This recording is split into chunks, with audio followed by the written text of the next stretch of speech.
നമസ്കാരം. Daily news ശുഭദിനത്തിലേക്ക് സ്വാഗതം. ഞാൻ കവിത കണ്ണൻ. സ്വന്തം ആത്മാവിനെ നഷ്ടപ്പെടാതിരിക്കാൻ ശ്രമിക്കേണ്ടത് എന്തിനാണ്? ഇതാണ് ഇന്നത്തെ ശുഭദിന ചിന്ത.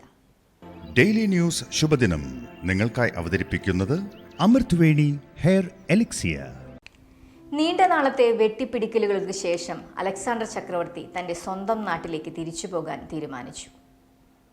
പോകുമ്പോൾ വളരെ ജ്ഞാനിയായ ഒരു ഗുരുവിനെ കൂടി കൊണ്ടുപോകാൻ അദ്ദേഹം തീരുമാനിച്ചു. അദ്ദേഹം ഗുരുവിനടുത്തേക്ക് ചെന്നിട്ട് പറഞ്ഞു, താങ്കൾ വേഗം തയ്യാറാകൂ, എൻ്റെ കൂടെ എൻ്റെ രാജ്യത്തേക്ക് ഞാൻ താങ്കളെ കൊണ്ടുപോകുന്നുണ്ട്. ഗുരു പറഞ്ഞു, ഞാൻ ഈ നാട് വിട്ട് എവിടെയും വരാൻ തയ്യാറല്ല. രാജാവിന് ദേഷ്യം വന്നു. ഞാൻ ആരാണെന്ന് താങ്കൾക്കറിയില്ലേ?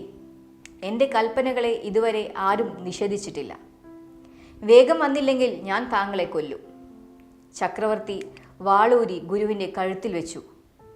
ഗുരു പറഞ്ഞു, താങ്കൾ മഹാനായ അലക്സാണ്ടർ എന്ന പദവിക്ക് ഒരിക്കലും അർഹനല്ല.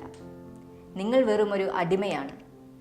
ആദ്യം താങ്കൾ താങ്കളുടെ ദേഷ്യം നിയന്ത്രിക്കാൻ പഠിക്കൂ, എന്നിട്ട് ഈ രാജ്യങ്ങൾ വെട്ടിപ്പിടിക്കൂ. രാജാവിൻ്റെ തല കുനിഞ്ഞു. ലോകം മുഴുവൻ നേടുന്നതിനേക്കാൾ ബുദ്ധിമുട്ടാണ് സ്വന്തം ആത്മാവിനെ നേടാൻ.